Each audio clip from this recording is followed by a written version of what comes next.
Now at 5, a chaotic scene following an early morning shooting in downtown Portland. The reaction from a local business. It really isn't unsafe down here. It really isn't unfriendly down here. Plus, in Washington, crews across the state are battling multiple large wildfires. Why that's creating a new concern for some local businesses. And the latest warning from local health experts as some waterways may be carrying a dangerous algae. No water source is 100% safe unless we know it's been tested. Thanks so much for joining us here at 5. I'm John Adams. Our top story, a shooting in Portland early this morning, sending 2 people to the hospital with serious injuries. Around 2:30 a.m., gunshots came from a crowd of what police say was around 100 people in a parking lot at Northwest 4th Avenue and Northwest Cooch Street in Old Town. Jake Holter is joining us live from the newsroom. Jake, what'd you find out today? Well, John, it was an all-hands-on-deck response with all available police citywide called to the scene, which police described as, quote, unruly. Gunshots rang out early Sunday morning after an Old Town bar closed. Police say the shots came from a crowd of around 100 people in a parking lot. 2 victims were found on scene, a male and a female. But when officers tried to help them, they say around 50 people tried to push past them, quote, significantly outnumbering them. It is really, really unfortunate, and I wish that the 2 people are going to be okay. James lives in Old Town and works at Charlie's Deli right near where the shooting took place. I don't want to lie and say that I haven't noticed the uptick in violence in the city the last couple years. It's definitely there, but I feel like it's all over the city and honestly all over America. He says while incidents like this are scary, it hasn't deterred him from Old Town. I personally feel safe, and I don't feel like incidents like this happen every single day or too often to where it should keep people away from downtown. Both victims were taken to Legacy Emmanuel Hospital, where officers responded to a lockdown after a couple dozen people were trying to get into the emergency room and acting, quote, hostile towards hospital security officers. Police say the man's injuries are critical and the woman's are believed to be non-life-threatening. Now, it's still unclear what led up to the shooting. Detectives believe many left the scene without talking to police, and police say no arrests have been made. They are asking anyone with information or evidence to come forward. John, back to you. All right, Jake, thanks so much for that reporting. A 72-year-old man is in custody accused of shooting and killing another man at a home near Happy Valley. Now, it happened Friday evening at a home on Southeast East Hampton Street in unincorporated Clackamas County. Deputies say a woman reported her husband had been shot. When they got there, they found 72-year-old David Jurgensen standing outside the house and arrested him. Deputies have not released the name of the man killed, but they say he was 36 years old and that he knew Jurgensen. A woman and a child were also inside the home. An update today on a standoff that happened yesterday in the Hazelwood neighborhood. Police booked 51-year-old Robert Eaglesman on charges including domestic violence and felony strangulation. When police got to the scene, Eaglesman had climbed to the roof of a building on East Burnside and refused to come down. Portland police also said he has outstanding arrest warrants. And we're trying to learn more about an incident where a person stole a car with a 1-year-old boy inside. It happened around 1 Friday afternoon. The Gillum County Sheriff's Office says the car was stolen from Portland. They were able to track it heading east on I-84 by an Apple AirTag to a truck stop in Morrow County. That's where officers arrested the suspect and found the child unharmed.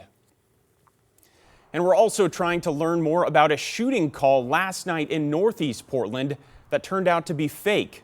But it did result in a large police response just before 10 last night at a home near Northeast Russell Street and 165th Drive.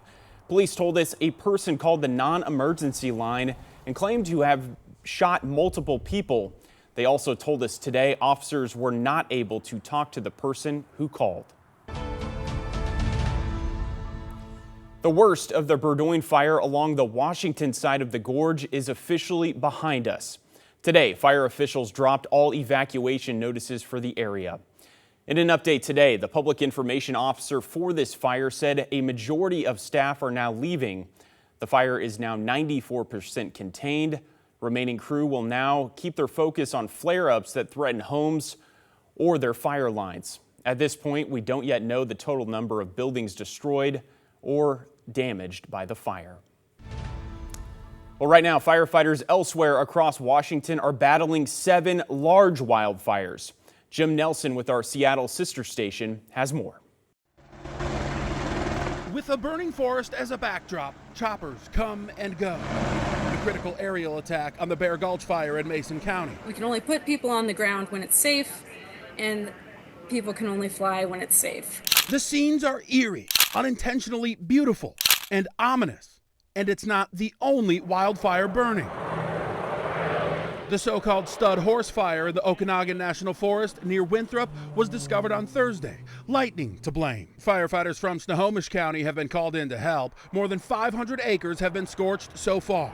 That pales in comparison to the weeks-long Bear Gulch fire in the heart of Olympic National Park. Yes, it is very challenging terrain. The fire is moving upslope, and with that steep angle, it's catching more. And then you have rolling debris coming down that's on fire, and it can reignite. So far, no structures have been damaged, and that remains a priority. There is a level 3 go now evacuation in place on the northwest side of the lake. Others have been told to be ready, but the flames have not spread into tourist hotspots like Hoodsport. We're constantly monitoring that, but I think there's a fear with all the signage, all the news, that people are not coming to the area because of their concerns of what it could be. Fire officials say it's still safe to visit those communities. The businesses remain open. We encourage people to still come and find those opportunities and make a great trip in this beautiful area. And as is often the case, the fate of these fires can be in the hands of Mother Nature. We are anticipating, with the lower temperatures in the next 5 days and increasing humidity levels, that will help the fire situation and have less spread each day. All right, taking a live look outside right now, and those clouds that were around for most of the morning have now moved mostly out of the area. But while things were cool and calm on the west side of Oregon, fire danger is going to remain high this evening along the east side of the state. Let's bring in meteorologist Joe Ranieri with the latest. Hey, Joe. Yeah, extremely active over in Bend, Redmond, and throughout Deschutes County. You can kind of see where all this line of showers and thunderstorms have been rolling through here the last couple of hours. Pretty intense. And about 10 minutes ago, I looked near Mount Bachelor. You're looking at some kind of a hail core moving through. It's that like light blue color you're seeing. Rainfall amounts were 1.5 inches to almost 2 inches per hour. So heavy rain, which is good, but still the threat of wildfires will remain the rest of this afternoon, early part of the evening.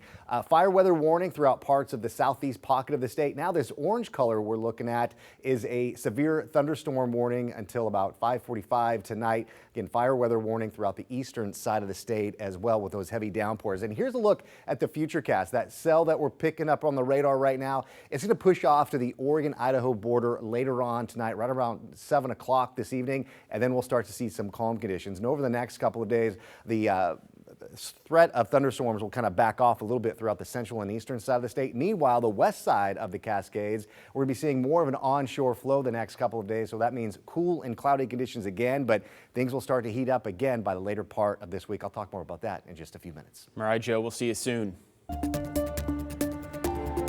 In health news tonight, local waterways may look clear, but there's a good chance they're actually contaminated with deadly blue-green algae.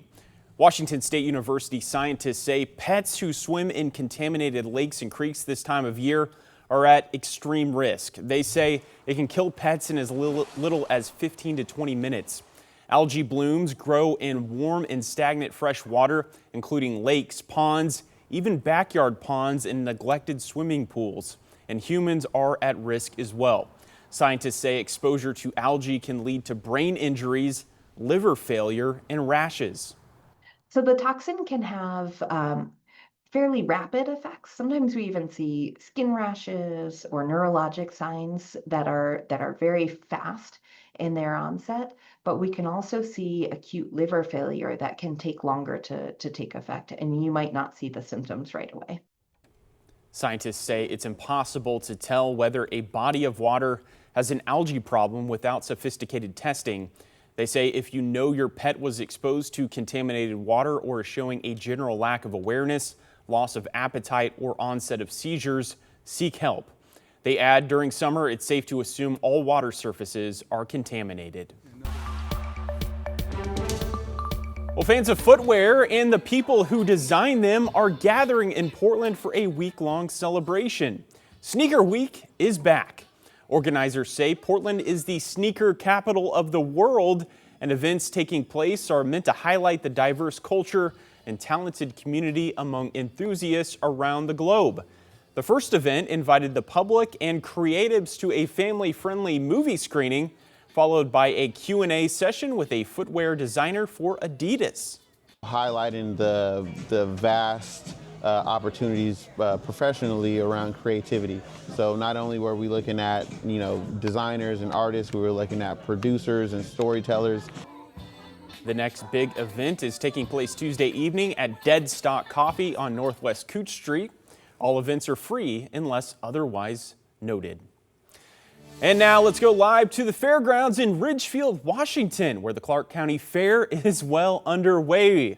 The self-proclaimed best 10 days of summer is something for nearly everyone there, with live music, performances, bull riding, a demolition derby plus contests, and a carnival.